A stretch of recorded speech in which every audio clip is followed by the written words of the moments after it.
Well, good evening, everybody. So very good to be with you tonight and to continue in our study in 1 Timothy chapter 3. I'd like to invite you all, if you would, get your Bibles out and let's go there together. Again, that's 1 Timothy chapter 3, which is where we find ourselves studying tonight, 1 Timothy chapter 3. We have been talking about those qualifications for the overseers of the church. And hopefully one of the things that we've been pulling out of this study is the sense that those qualifications are things that all mature Christians are pursuing. We're all trying to accomplish these very same goals. Of course, like I said, there's some that don't necessarily fit all of us, but these are all things, mostly these are things that we are all striving for and working for. And as we consider these things, it's important for us as we look, not just to think of the idea that these are the things that we're supposed to find in men who oversee the church, but also these are just things that we're all trying to obtain. And that's an important idea for us to understand. Last time we were talking, we had finished as we were going through, we were talking about the characteristics that described the ability to teach, not being given to wine, not violent and pugnacious. We talked about some of the meaning of some of those terms. And then we brought ourselves up to the statement where it says that we're talking about one who is not greedy for money. So if you would, let's take a look at this statement here. And again, we are in chapter 3 and we're in verse 3. Not given to wine, not violent, not greedy for money. So as we talk about these things, it's kind of interesting that not greedy for money kind of comes up twice. Terminology-wise, it's a very similar term than the one that comes down at the end of the verse, not being covetous. I also found, some of the language here too that repeats itself as well as that characteristic of violent or the fighter, that kind of language too. So it's kind of interesting that several of these ideas seem to have duplications in this passage. One of the things you might think of at first, you see here a definition for the term sordid or given to filthy lucre. Let me ask honestly, how often or how many times do we actually use that term filthy lucre anymore? Well, I tell you what, who knows what that means? As I said, it's not a term we use too much anymore.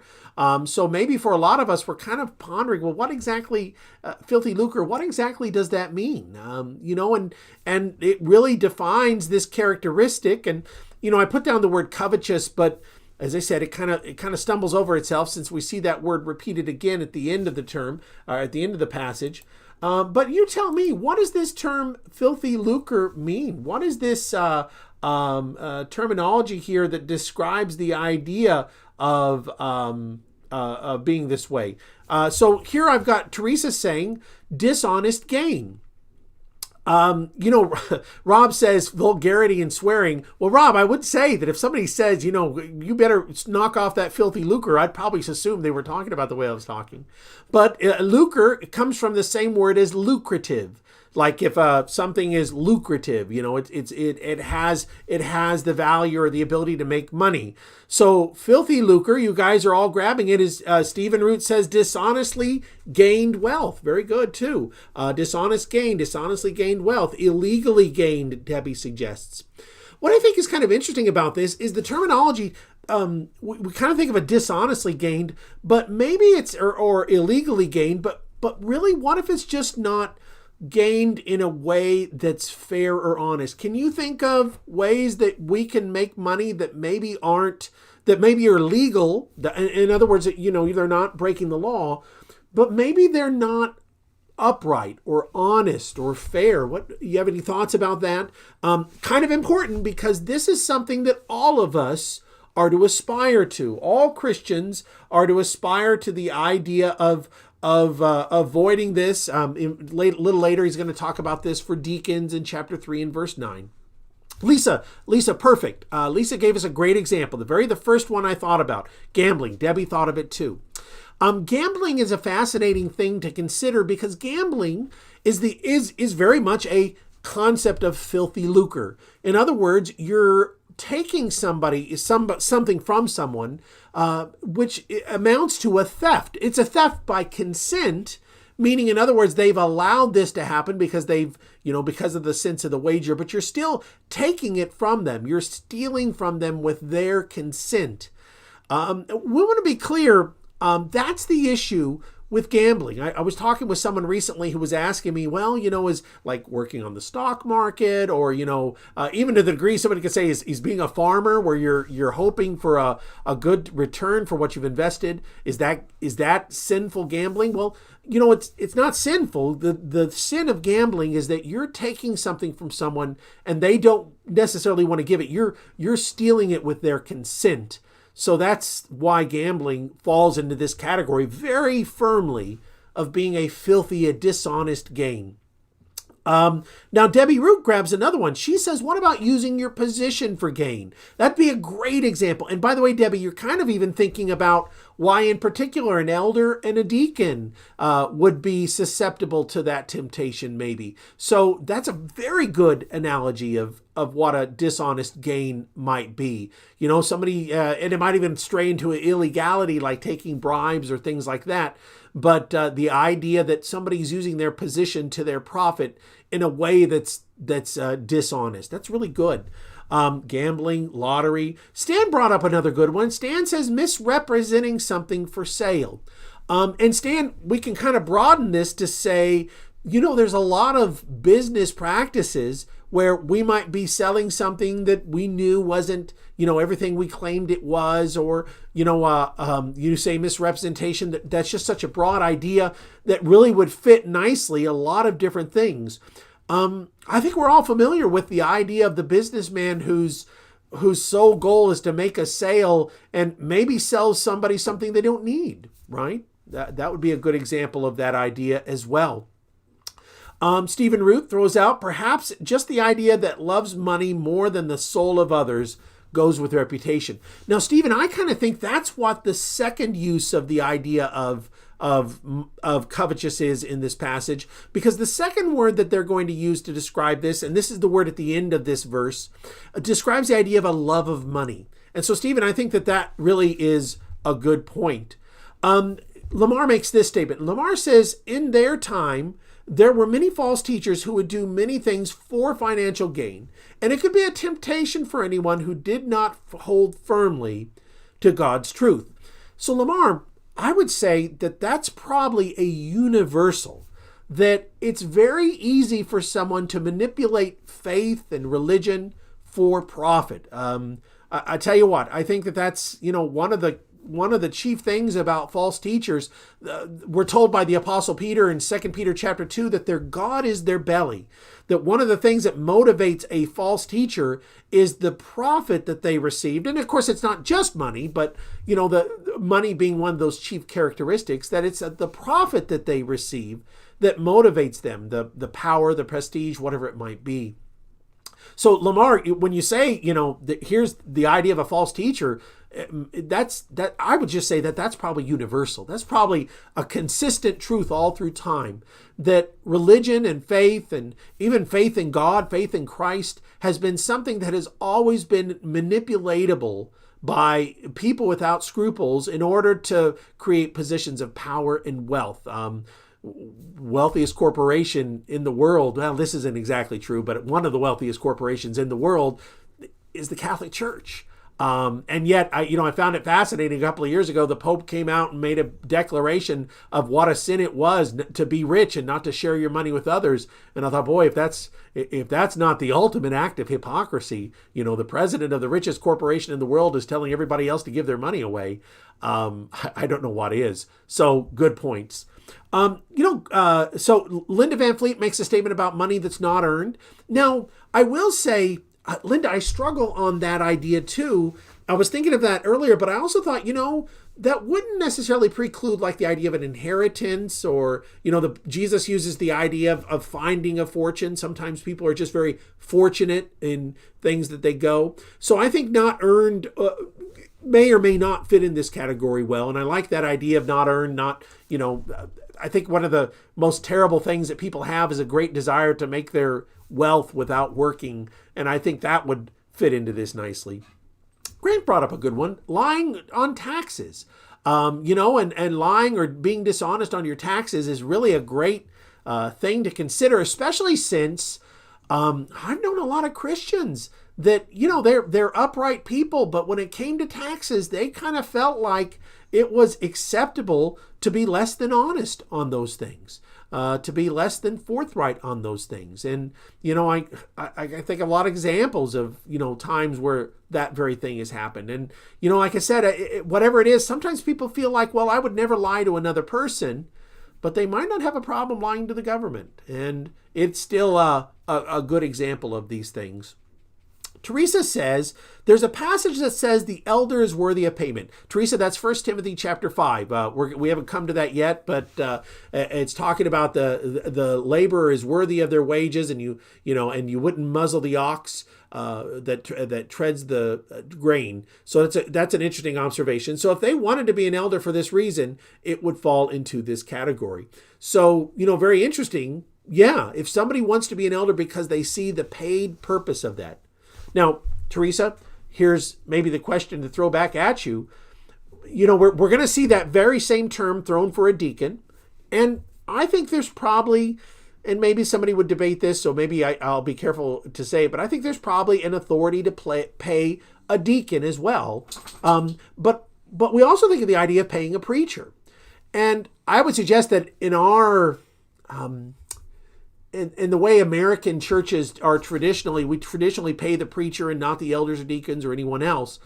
But there might be a lot of people that go into preaching because they think, it's, you only work a couple hours a week and, you get payment. And I would suggest that's probably also the same problem there too. And that's something worth considering as well. Let me see. Grant and Lisa both brought up, Lisa brought up tax evasion or disobeying worldly laws for financial gain. That's a good one. Again, that playing on the issue of taxes is really important.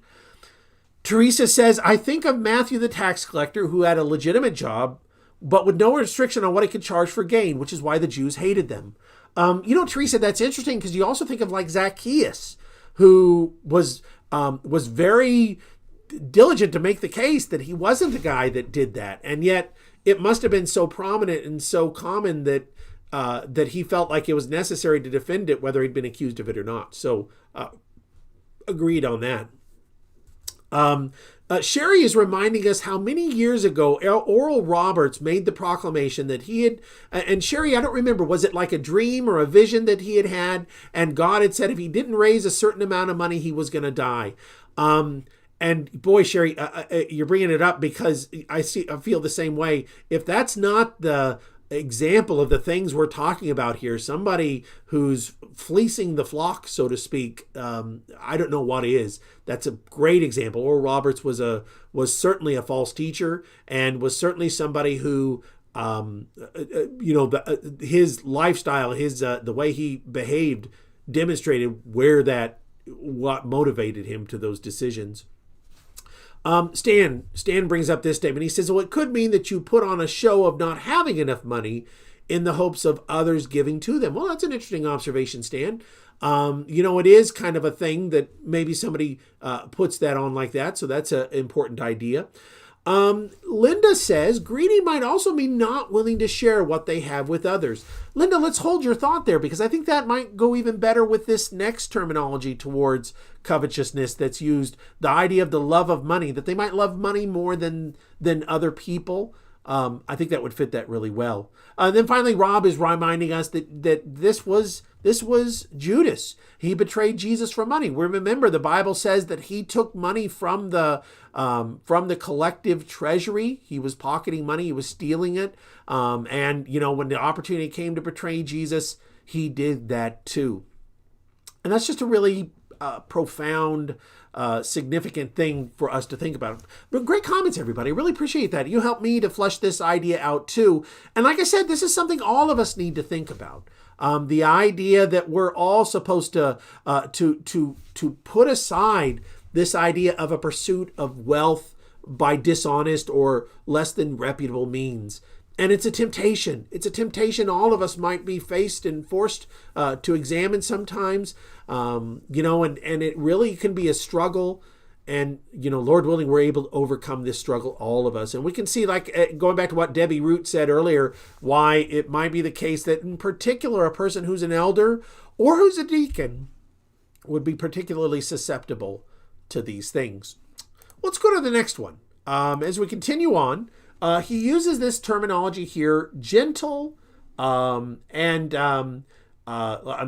I just lost my place here. Gentle, and then he says not quarrelsome or not contentious.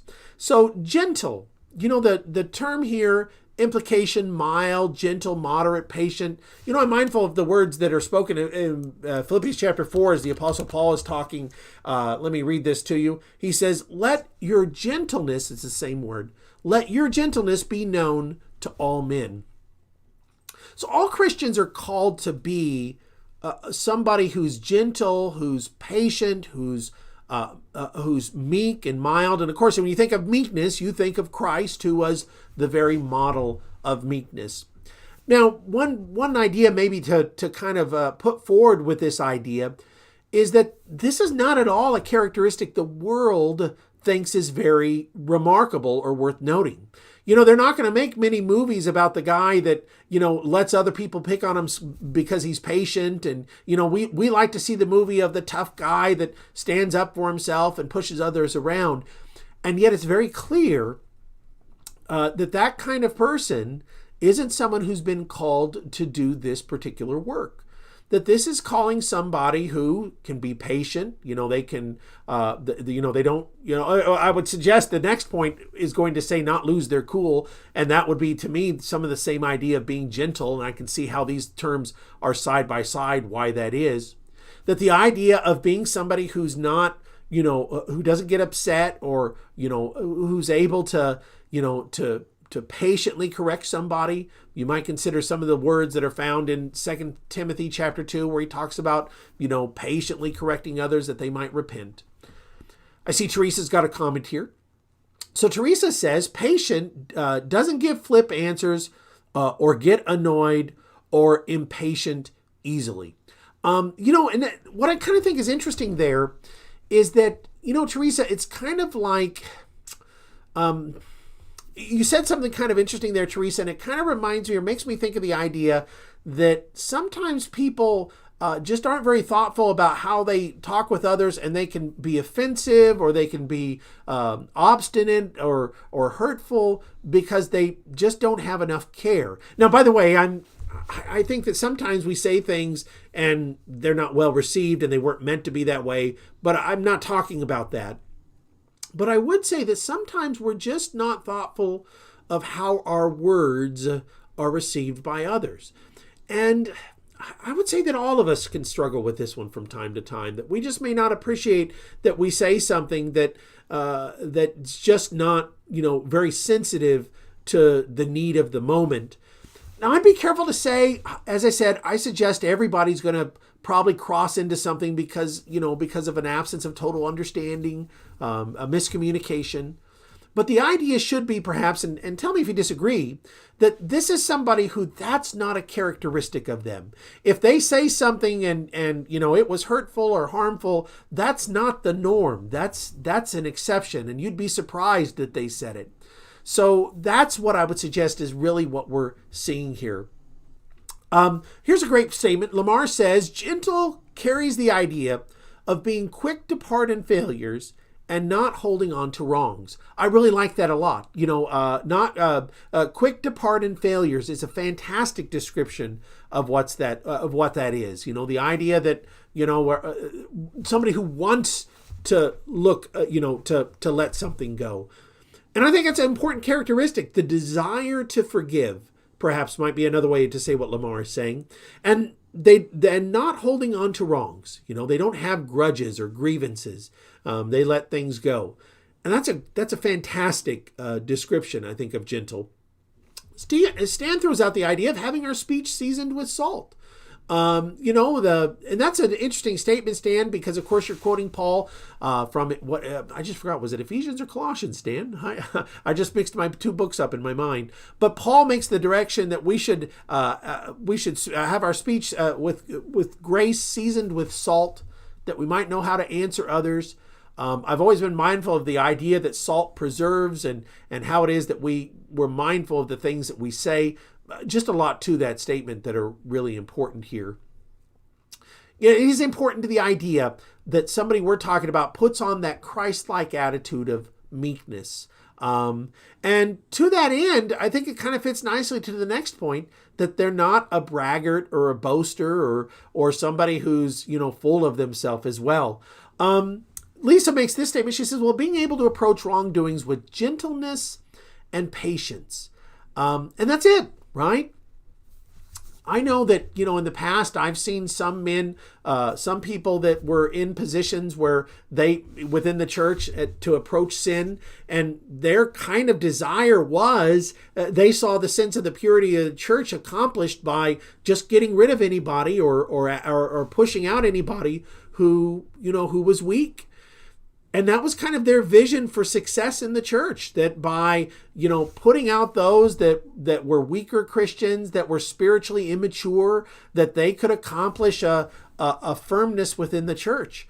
Well, I would suggest that doesn't fulfill the need of this qualification. Somebody who wants to see everybody make it. That's just an important idea that we all ought to have.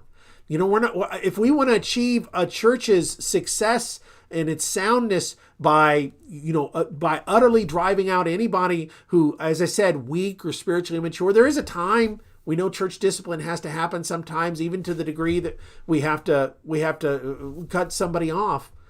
But by and large, our greatest desire is patience and to work with people. And you can see why that would be an important point for somebody who's doing this work. Oh, Teresa got the verse, Colossians 4 and verse 6. Thank you, Teresa. I couldn't remember where we were, so I appreciate you giving us that. Stan says, it's important that an elder be someone who could be approached and to talk about any subject. Stan, that's a really important statement, Stan. I've often said that one of the things that elders really need to constantly make sure that they accomplish is to be approachable. And I see that Teresa actually says that too. Stan, that's just a really important idea. And all of us need to think about this for a moment. Maybe let me just ask you, are you approachable? Well, here's what I mean by approachable. And I think that this is just such a important idea that all Christians ought to pursue the idea that they're the kind of person that if, let's say you had some terrible sin and you needed to talk to somebody about it, that you knew you could sit down and talk with somebody. You could say, hey, look, I did this terrible thing. And they're not going to explode or they're not going to walk away disgusted, but you had a confidence that they'd listen and help you to overcome these things. And that's the context of an approachability, that people don't have a sense of, if I tell him this is going to go terrible. I tell you what, by the way, Stan, this is such an important statement, Stan. I actually have notes on a sermon that's titled, Are You Approachable? Because I just think it's such an important idea. But one of the places where I take this is how a father ought to be. A successful father is a father that his children can bring whatever issues they have to him, and he doesn't explode. He doesn't, just lose control. He doesn't, shut down, but instead, whatever things they bring to him, he sits down to help them. I mean, think of the prodigal son's father. He shows up and he's in rags, and his problem is, Father, I squandered everything that I had, and it's all in ruin. And that father embraced his son. There's an approachable father, right? The prodigal son's father, that's an approachable father because he was somebody who could be embraced and could be reached to, that he could be somebody that could be lifted up and encouraged. So it's just something all of us should attain to. If you can be approachable, people will want to talk to you about the things of Christ. What Stan said is so important. It's worth a little bit of a, jumping off the trail for a moment, because I absolutely agree with Stan that elders ought to be approachable. Deacons ought to be approachable. We ought to be able to say, because especially since a lot of times we relegate certain needs to deacons, our deacons need to be people that you feel confident. I bring a problem to them, they're going to help me deal with it. That's important. I have a lot to say about this, but I'm going to stop. I see a lot of comments I'm not getting in here, and I want to grab them. But I have a lot more that I would love to say about the importance of being approachable. And just why what Stan said is just such a treasure trove of thought, that all of us ought to be that way. Fathers ought to be that way. Employers ought to be that way. If you're an approachable person, if you make people feel that they can come to you, there's a great reward in that. If our deacons are approachable people, somebody has some kind of need, they'll want to talk to them. How do you make yourself approachable? You want to have a reputation that whenever things happen, you don't handle it poorly, that you're prepared. Like I said, I even got a bunch of examples that we might consider. But let me grab some of your comments. First of all, I see what Rob's statement is. Rob says, 1 Peter 3 and verse 15, being ready to make a defense for our faith. But then Rob reminds us that Peter there said, with gentleness and respect. That's a neat point, Rob. A neat use of the word gentleness there. Stan goes on to say, are any of us of the belief that they are always right? You know what's funny about that, Stan? I imagine every one of us would say we're not. But Stan, what's funny is what if we asked every one of us, are there members in the church that you think they're always right? In other words, if we asked everybody, do you think you're always right? I know everybody'd say, no, I know I'm not always right. But you know what's interesting is if we ask the question, do you think there's some people in our congregation that always think they're right? Maybe our answer would be different. That's interesting. That sometimes the perception, and by the way, the perception of being unapproachable is the fact of being unapproachable, right? Do we understand that? Somebody may say, anybody can tell me anything. But if you don't appear approachable, then in fact you're not approachable, even if you're willing. Important point. Stephen Root says this. He says, regardless, it is our individual responsibility to help, to ask for help. We must be courageous. Stephen, what a great statement. Stephen kind of switches a little bit and says, you know what? We all need to ask for help. And you know that, Stephen, that's an important statement. All of us need to be people that are willing to give others the opportunity to bear our burdens, so to speak. That's an important idea, Stephen. Very good.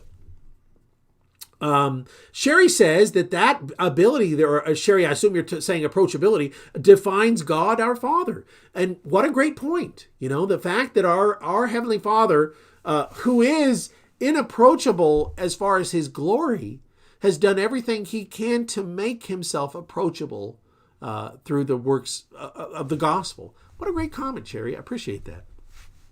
So Lamar says, gentle and approachable ties directly to not being a novice, since it takes experience and wisdom to widen our perspective and to open up to others as Christians, gives us more opportunities.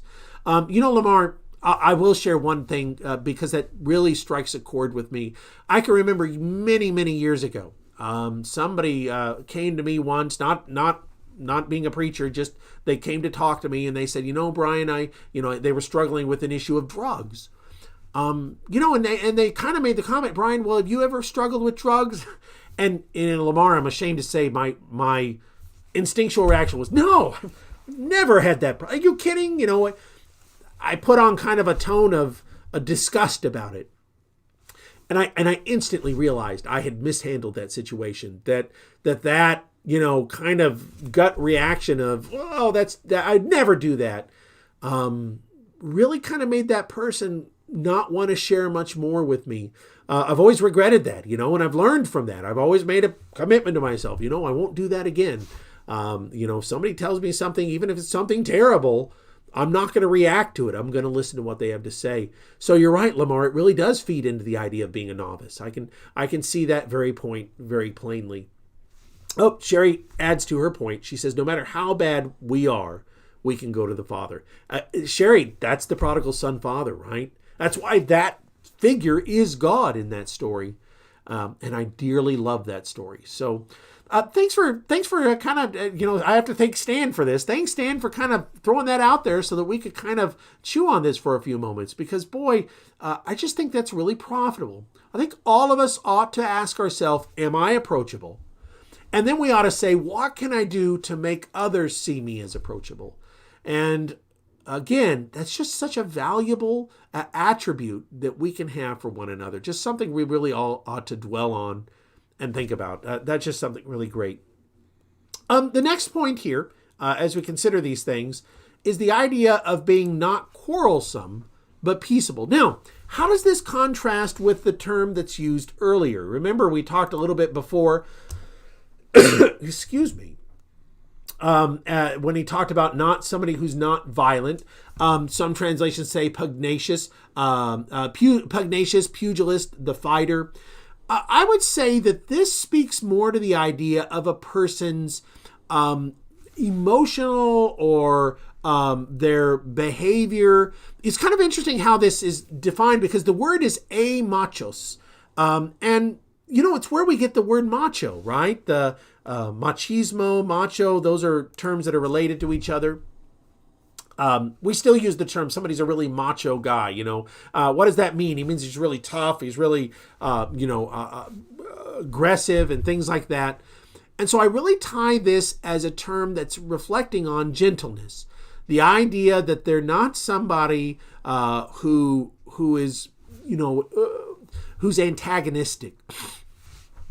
They don't provoke people. In other words, they don't cause people, or they're not argumentative. They're not people that are drawn into disagreements or provoke disagreements. Instead, they're people that, you could say, I could disagree with this person and they're not going to have a terrible way of behaving.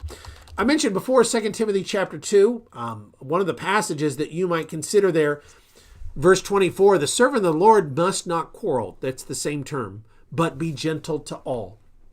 Now, again, what I find so fascinating about that is that it again qualifies that with gentleness.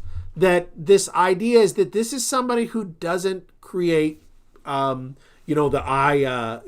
idea of they don't create strife. Here, Lamar goes into this in detail. He says, not quarrelsome seems to add to not violent and includes things like verbal, mental, or other non-physical provocations. Lamar, I think you said that perfectly. I appreciate that. I think you said that very well, because I do see that whereas violent did speak more to somebody who was physically violent, the fighter, again, the word there relates to the idea like a boxer or something like that, that this speaks to the idea of somebody's personality, somebody's, you said verbal or mental, I think that that's exactly what this is. And again, like I said, I might use the word argumentative or belligerent. The word belligerent comes from the idea of a fighter too. But I think we all understand the idea of somebody that seeks to provoke a fight, seeks to provoke conflict. And it sounds terrible, but I would suggest a lot of people do it. I know I mentioned before, I let off from violent on this, and I had meant to save it for this characteristic, but I mentioned the idea that sometimes people, they put things on the internet that they shouldn't put up there. They provoke people in ways they shouldn't provoke. And I think that that's an important thing for us to consider. So here, Teresa makes this statement. I know a person who thinks the answer to everything he doesn't agree with or like is to fight, verbally or physically, and that's very interesting. It's kind of a thing where sometimes, Teresa, I'd say it like this. I like your example. I'd say I've met Christians who sometimes can't make a distinction between contending for the faith and being contentious for the faith. Did you catch what I'm trying to say here? There's some Christians that can't see a difference between contending for the faith and being contentious for the faith. What's fascinating about those two words is one of those is a command. We should contend for the faith. Yet at the same time, we're also told not to be contentious. And so it's the idea, and it's a fine line, of saying that, we're somebody who stands up, who defends what's right, but at the same time, we don't antagonize and create the fight as well. Teresa makes a comment, this person she's talking about is not a Christian, but thinks they're a Christian. So that's Teresa, I'd say that's probably true of a lot of people in that circumstance. Even if we might have thought they were a Christian, I would question if they in truth are. Lamar says it could also mean not promoting disunity or disharmony among brethren. That's a great one, Lamar. One of the things I was thinking of is the idea of creating strife. That unnecessarily provoking things. Paul repeatedly warns Timothy not to allow people who teach, who create, by, endless genealogies or debate about words, unnecessary contentions. And so I think that would fit nicely to this. And I think that would really fit well to the concept of what we're looking at here. Somebody who doesn't create this idea of these things. So really good comments here. So the next one is also one that, as I said, it kind of uses the same words. In fact, what's confusing is that depending on your translation, some translations put the word covetous earlier and some put it here to describe this term that really, I think, better described as free from a love of money. You want a little lesson in Greek here. Let me kind of say, when you see this word a, like right here, this letter a, let me kind of make a little bit more sharp for you there. That a means like not something. So in other words, we might say un or not. A means it's not. So an atheist is a person who does not believe in God. So philo, the second word there, you see that word philo, phila, that means to love. So you would probably say, well, I know that that's to love something. So, I just messed that word up. So the idea is you could put it together here, and argyros, money. The idea is somebody who is free from a love of money. Now, of course, all of us are supposed to be free from the love of money, right? We know that we're told that this term is used here in Hebrews chapter 5 and verse 13. I'm sorry, Hebrews chapter 13 and verse 5. Here the Apostle Paul says, "Let your conduct be without covetousness. Be content with such things as you have, for he himself has said, I will never leave you nor forsake you." So we might think for a second here, somebody might have something they want to add here, but it's easy to get caught up in the love of money. In fact, in 1 Timothy chapter 6, Paul is going to warn Timothy about the great danger of the love of money. And he's going to say that if somebody has money, they need to be very careful with this. He'll say here in 1 Timothy 6 and verse 10, "The love of money is a root of all kinds of evil, for which some have strayed from the faith in their greediness and pierced themselves through with many sorrows." One thing I try to warn, especially young people, but I think all of us, is that my observation in life, and it's not, it's just an observation, is it seems like there seems to be three things that cause people to fall away, especially when they're younger, they're new Christians. It's money, it's sex, and it's alcohol or drugs. I've always seems like those three things get them. Money gets so many people. It draws so many people away. And it draws them away not because they say, hey, a conscientious decision to say, hey, I want money. What happens is an opportunity to make money, maybe honestly, comes up. And that opportunity has a very minor conflict with some spiritual obligation or responsibility.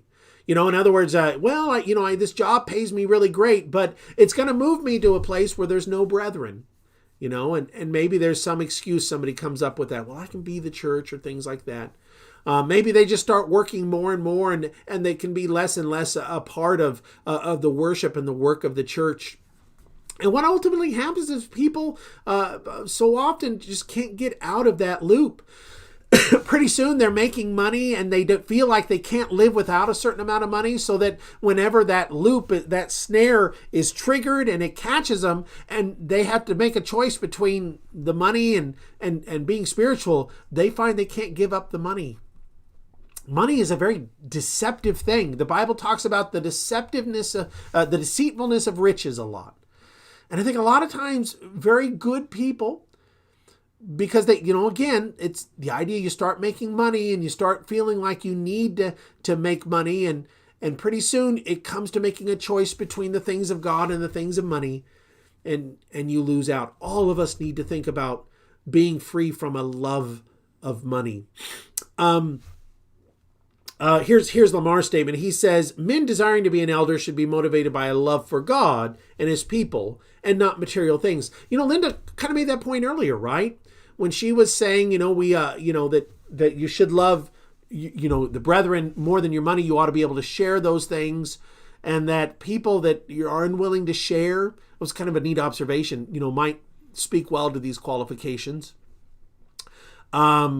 Teresa says there's an example of a man becomes a workaholic for money to the neglect of God and his family. Yeah, it happens all the time. And the funny thing is, Teresa, is people I've seen it happen with, I've seen them, ultimately just lose so much spirituality. I've seen them lose their family, that they were good people, but it was just a slow, steady drawing in of money. And money's a liar. One of the things about money is it lies to you by making you think if you have enough, you'll be happy. What it doesn't tell you is that there's never enough. Money lies to you because it makes you think you can get to a point where you can get back on track, but you never do.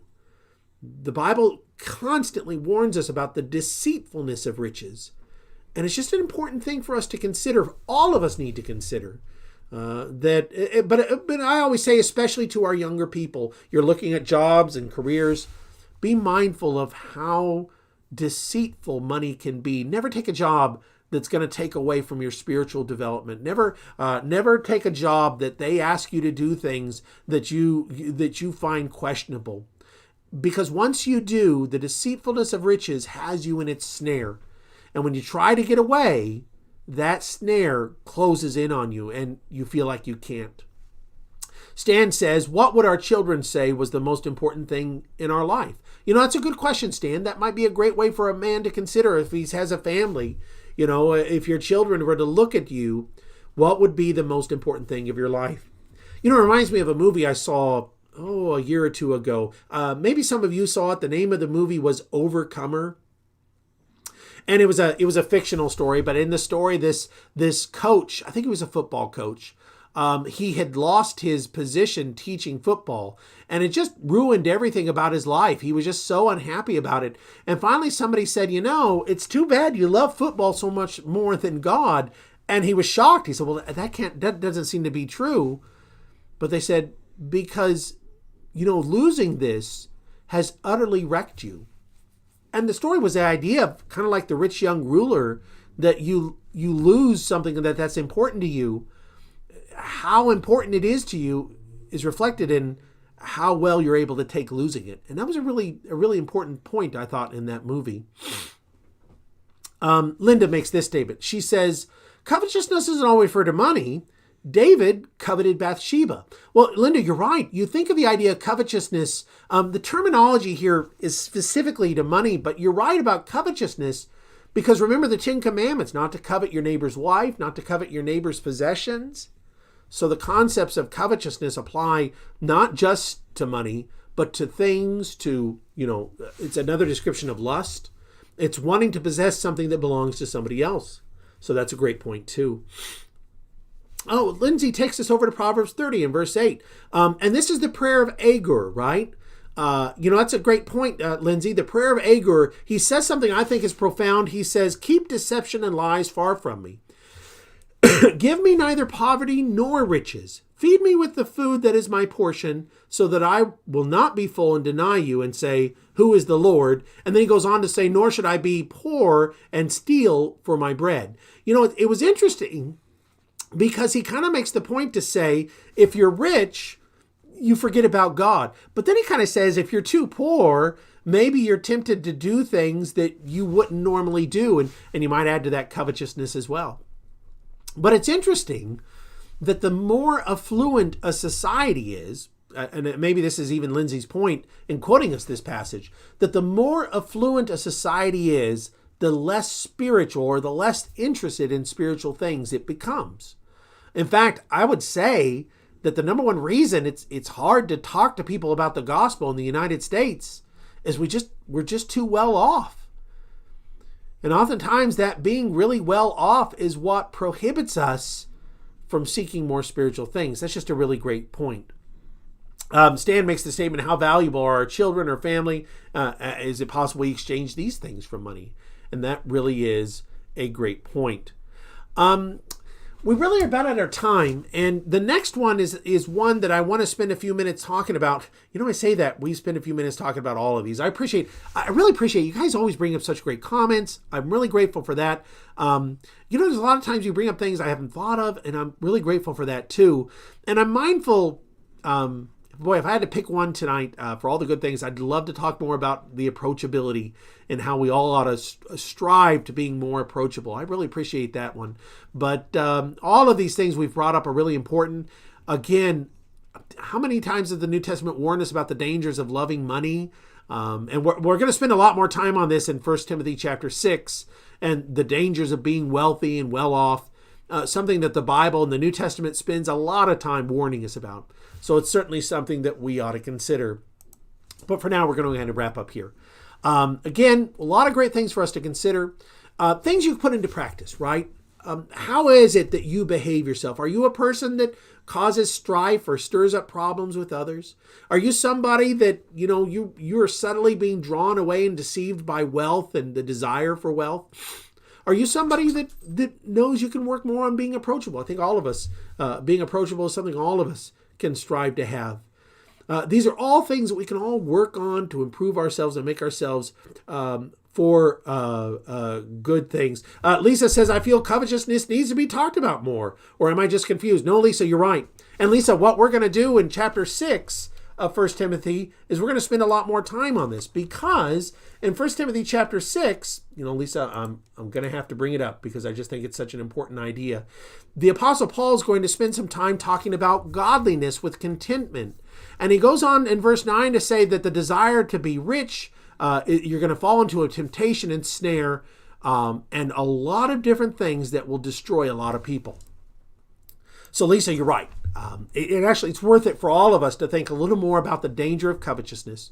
In the case where we're talking about it here, why an overseer in the church has to be somebody that is free from that love of money. That's something really important for us to talk about. But we're out of time.